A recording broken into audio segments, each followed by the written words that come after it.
Hey guys, in this video, we are going to show you how to use wide angle on Snapchat. If you want to use wide angle on Snapchat, here is how you can do it step by step. First, open the Snapchat app on your mobile phone. Make sure you are already logged into your account. If you do not have one yet, go ahead and create a new account to continue. Once you are inside the app, head straight to the camera screen, since that is where the wide angle option is available. Now, look carefully at the camera shutter button. If your device supports wide angle mode, you will see a small 0.6 option right above or near the shutter button. This is the wide angle lens shortcut. Simply tap on it, and your camera will instantly switch to a wider field of view, allowing you to capture more of your surroundings in a single snap. If you don't see the 0.6 button, there is another way.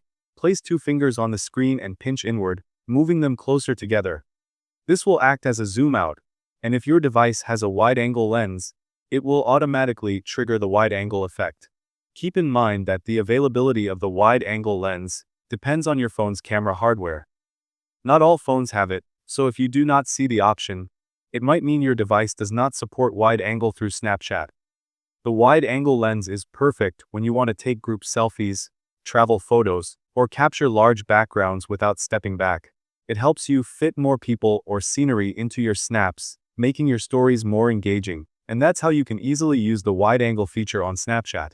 Thank you guys so much for watching. I hope you got some value. See you in the next one.